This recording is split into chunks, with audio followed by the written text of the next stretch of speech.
സുഹൃത്തുക്കളെ, മറ്റൊന്നാണ് വലതുൻ സാലിഹുൻ യദ്ഉ ലഹു, നല്ല കുട്ടി. അത് അവനവന്റെ സമ്പാദ്യമാണ്. നല്ല കുട്ടി അവന്റെ സമ്പാദ്യമല്ലേ അവന്റെ കുട്ടി. അന്തവമാലുകലി അബീക്ക് എന്ന് നബി സല്ലല്ലാഹു അലൈഹി വസല്ലം പറഞ്ഞില്ലേ? അല്ലാഹുവിന്റെ റസൂൽ സല്ലല്ലാഹു അലൈഹി വസല്ലം തങ്ങളുടെ സമീപത്ത് വന്നിട്ട് ഒരാൾ പറഞ്ഞു, നബിയേ, എന്റെ സമ്പത്തുകൾ എന്റെ ബാപ്പ എടുത്തു കളയുന്നു.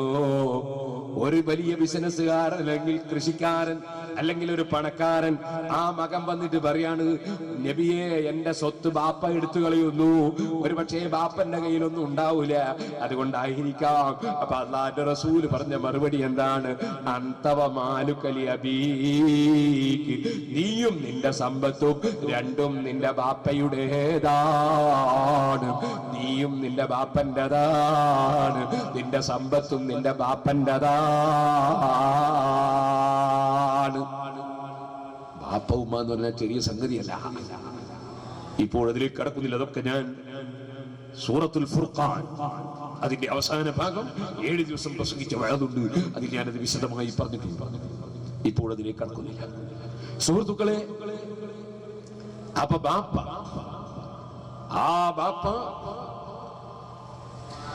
ബാപ്പക്ക് ഏറ്റവും വലിയൊരു സമ്പാദ്യമാണ് നല്ല കുട്ടി. അൽഹംദുലില്ലാഹ്, നമ്മുടെ അബ്ദുറഹ്മാൻ സഖാഫി ഉസ്താദ് അവർക്ക് വലിയ സമ്പാദ്യമാണ്. അല്ലാഹു അദ്ദേഹത്തിന് ഇൽമും തഖ്വയും ഹിമ്മത്തും വർദ്ധിപ്പിച്ചു കൊടുക്കുകയും ആരോഗ്യം ഏറ്റിക്കൊടുക്കുകയും ചെയ്യുമാറാകട്ടെ.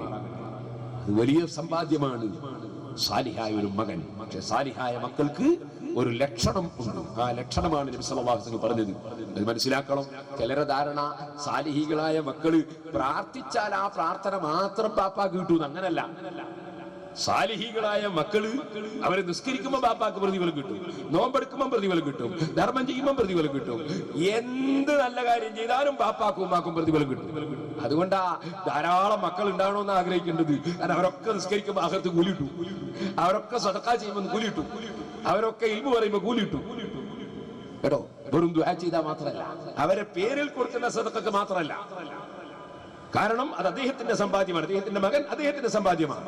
ആ മകൻ എന്ത് നല്ല കാര്യം ചെയ്യുമ്പോഴും ബാപ്പാക്കും ഉമ്മാക്കും പ്രതിഫലം കിട്ടും.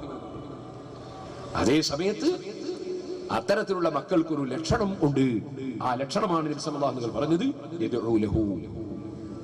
നല്ല കുട്ടിയാണോ എന്നാ ബാപ്പാക്ക് വേണ്ടി ദ്വാരക്കും. ബാപ്പാക്ക് വേണ്ടി ദ്വായും വേണ്ട, യാസീനും വേണ്ട, ഖുർആനും വേണ്ട, ഫാത്തിഹയും വേണ്ട, ഒന്നും വേണ്ട എന്നുള്ളത് അത് നല്ല കുട്ടിയല്ല. നല്ല കുട്ടിയാണോ യദ്ഉ ലഹു, ബാപ്പക്ക് വേണ്ടി ദുആ ചെയ്യും എന്ന് നബി സല്ലല്ലാഹു അലൈഹി വസല്ലം നിങ്ങൾ പറയും. അപ്പൊ സുഹൃത്തുക്കളെ, മഹാനായ ഉസ്താദ് അവർകൾ ഈ സാധുവായ എന്നെ സ്നേഹിച്ചു എന്ന് പറഞ്ഞാൽ എന്തിന്റെ പേരില? ഞാൻ സുന്നത്ത് ജമാഅത്ത് പറഞ്ഞതിന്റെ പേരില, അല്ലാതെ ഞാനൊരു കട്ടൻ ചായ പോലും മാറ്റി കൊടുത്തിട്ടില്ല. ആ സ്നേഹം എന്ന് പറയുന്നത് നമുക്കങ്ങോട്ടുള്ള സ്നേഹവും അത് അമലുകളെ കൂട്ടത്തിൽ ഏറ്റവും ശ്രേഷ്ഠമായ അമലാണ്. അഫ്ളലുൽ അമാലി അൽ ഹുബ്ബു ഫില്ലാഹ് വൽബുഗ്ദു ഫില്ലാഹ്. അബൂ ദാവൂദ് റളിയല്ലാഹു അൻഹു റിപ്പോർട്ട് ചെയ്യുന്ന ഹദീസാണ്.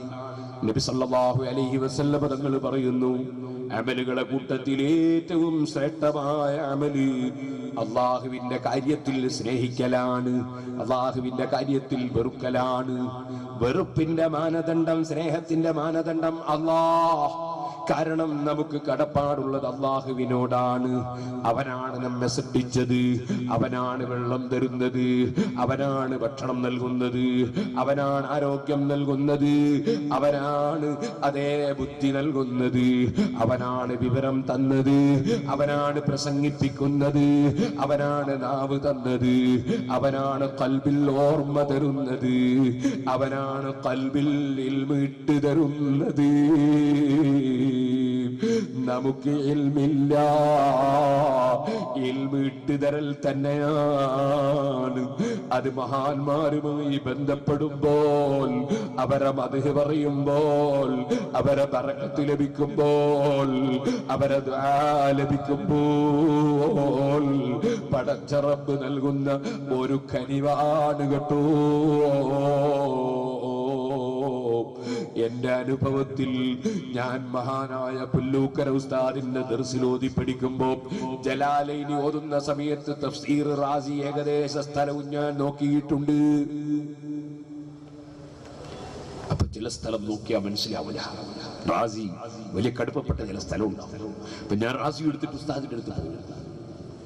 അതുപോലെ ഞാൻ മഹല്ലി ഓതുന്ന സമയത്ത് ഷാഫി ഇമാം റളിയല്ലാഹു അൻഹുവിന്റെ കിതാബുൽ ഉമ്മും ഇഖ്തിലാഫുൽ ഹദീസും അങ്ങനെയുള്ള വലിയ വലിയ കിതാബുകൾ എടുത്ത് എന്റെ ആഗ്രഹം കൊണ്ട് നോക്കാറുണ്ട്. എന്റെ പ്രിയപ്പെട്ട മുതഅല്ലിമീങ്ങൾ ശ്രദ്ധിക്കാൻ വേണ്ടിയാണ് ഞാനിത് പറയുന്നത്.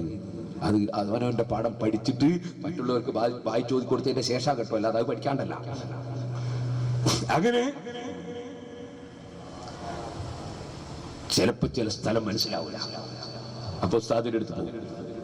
റാസിയും കൊണ്ട് ചെന്ന് അല്ലെ സറഹ് മുസ്ലിം കൊണ്ട് ചെന്ന് ഉസ്താദിന്റെ അടുത്ത് ചെന്ന് എന്താ അബ്ദുറഹ്മാൻ, അപ്പോ ചിലപ്പോ എന്താ പേരോടെ ചോദിക്കും. പേരോട് ഉസ്താദ് തന്നെ പേരിട്ട എന്റെ നാട്ടിന്റെ പേരാണെങ്കിൽ. അങ്ങനെ ചെന്ന് അപ്പൊ ഉസ്താദിനോട് ചോദിക്കാൻ വേണ്ടി വായിക്കുമ്പോൾ തെറ്റിപ്പോരല്ലോ, അവിടെ ശരിക്കൊന്ന് നോക്കും വായിക്കുമ്പോ. അപ്പൊ നോക്കി സംശയം ചോദിക്കാൻ വേണ്ടി ഇങ്ങനെ നോക്കിക്കൊണ്ടിരിക്കുമ്പോ ഒന്നുമില്ല എന്ന് പറഞ്ഞ് ഞാൻ അങ്ങനെ തന്നെ മടങ്ങി. കാരണം ചോദിക്കേണ്ടി വന്നില്ല. അവിടുത്തെ ഹദ്റത്തിൽ ഉസ്താദിന്റെ സദസ്സിൽ പോയി നിന്നപ്പോൾ അതാ നൂറ് പ്രകാശം, അത് വലിയ വിഷയമാണ്.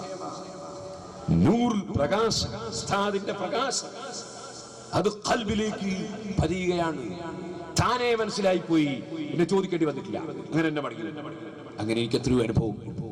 സാലിഹീങ്ങളായ മഹാന്മാരായ അസാത്തിദ് ഉസ്താദുമാർ അങ്ങനെയാണ്. ബഹുമാനപ്പെട്ട കാന്തപുരം ഉസ്താദിനോട് ഒരിക്കൽ ഞാനൊരു തെളിവ് വാങ്ങാൻ വേണ്ടി മർക്കസ് അതിനായിട്ട് എന്നെ പോയതാ. ഉസ്താദിന്റെ റൂമിലങ്ങ് കയറുമ്പോ റൂമിന്റെ മുന്നിൽ തന്നെ തെളിവ് എഴുതി തൂക്കിയിരിക്കുന്നു. ഞാൻ അങ്ങനെ തന്നെ അത് ഫോട്ടോ എടുത്തിട്ട് മടങ്ങിപ്പോന്നു. അങ്ങനെയാണ് അല്ലാഹുവിനെ ഭയപ്പെടുന്ന, അല്ലാഹു തആല ബറക്കത്ത് നൽകിയ പണ്ഡിതന്മാർ അങ്ങനെയാണ്. സഹോദരന്മാരെ, ഇൽമു എന്നത് വല്ലാത്തൊരു നൂറാണ്. ആ നൂർ അല്ലാഹുവേ ഞങ്ങൾക്ക് നീ ഇൽമിന്റെ നൂറ് വർദ്ധിപ്പിക്കണം റഹ്മാനേ. ഞാൻ നീട്ടി സംസാരിക്കുന്നില്ല. അപ്പൊ ഏറ്റവും വലിയ സമ്പത്താണ് മഹാനായ ഉസ്താദ് അവர்கள் സമ്പാദിച്ച ഇൽമ്. ഉസ്താദ് അവരുടെ വിശേഷണമാണ് പറഞ്ഞത്, സുന്നത്ത് ജമാഅത്തിന്റെ വിരോധികൾക്കെതിരെ ഊരിപ്പിടിച്ച വാളായിരുന്നു എന്ന് പറഞ്ഞാൽ മഹാനവറുകൾ ഇറങ്ങിയിട്ട് തല്ലുണ്ടാക്കിയെന്നല്ല, അല്ലെ കല്ലെറിഞ്ഞു എന്നല്ല. അത് സുന്നത്ത് ജമാഅത്തിന്റെ ആലിമീങ്ങളും മുതഅല്ലിമീങ്ങളും പ്രവർത്തകന്മാരും ഒരിക്കലും അക്രമം ചെയ്യൂല, അക്രമം ചെയ്യാൻ പാടില്ല. അൽ മുസ്ലിമു, യഥാർത്ഥ മുസ്ലിം, അഖുൽ മുസ്ലിം, വേറൊരു മുസ്ലിമിന്റെ സഹോദരനാണ്. ലാ യദ്ലിമുഹു, അവൻ ഒരു മുസ്ലിമിനെ ആക്രമിക്കൂല. നബി സല്ലല്ലാഹു അലൈഹി വസല്ലം പറഞ്ഞു. എന്ന് മാത്രം അല്ല, മുസ്ലിമിനെ മാത്രം അല്ല, അൽ മുസ്ലിമു, ഒരു ശരിയായ മുസ്ലിം, മൻ സലിമ നാസു മിൻ ലിസാനിഹി വയദിഹി, അദ്ദേഹത്തിന്റെ നാവിൽ നിന്നും അദ്ദേഹത്തിന്റെ കയ്യിൽ നിന്നും മറ്റുള്ള എല്ലാ ജനങ്ങളും രക്ഷപ്പെട്ടവരാണ്. അദ്ദേഹത്തിന്റെ നാവ് കൊണ്ടോ കൈ കൊണ്ടോ ഒരു മനുഷ്യനും ഒരു ശല്യവും ഉണ്ടാകൂല. അങ്ങനത്തെവരാണ് യഥാർത്ഥ മുസ്ലിം എന്ന് മുഹമ്മദുർ റസൂലുള്ളാഹി. ഇസ്ലാം ഭീകരതയോ തീവ്രവാദത്തെയോ അക്രമങ്ങളെയോ അനീതികളെയോ അസത്യത്തെയോ അനാശ്വാസ പ്രവണതകളെയോ നിയമം കയ്യിലെടുത്ത് കുഴപ്പം സൃഷ്ടിക്കുന്ന തീവ്രവാദത്തെയോ ഒന്നും ഇസ്ലാം അനുവദിച്ചിട്ടില്ല. ആർക്കും ശല്യം ചെയ്യാതെ ജീവിക്കാൻ. അപ്പോൾ ഒരാൾക്കും ശല്യം ചെയ്യരുത്, അതാണ് മുസ്ലിം. ഒരു മനുഷ്യനും ശല്യം ചെയ്യരുത് എന്നല്ല. ഒരു പൂച്ചയെ പിടിച്ച് കെട്ടിയിട്ടതുകൊണ്ട് ഒരു സ്ത്രീ നരകത്തിൽ കടന്നു എന്ന് മുഹമ്മദുർ റസൂലുള്ളാഹി. അപ്പൊ പൂച്ചക്കും ശല്യം ചെയ്യരുത്. അതാണ് ഞാൻ നേരത്തെ റിഫൈസിന്റെ കഥ പറഞ്ഞത്. പൂച്ചയുടെ ഉറക്ക് തെളിയിക്കണ്ടെന്ന് വിചാരിച്ചിരുന്ന ആരിഫീങ്ങളുടെ സ്വഭാവം.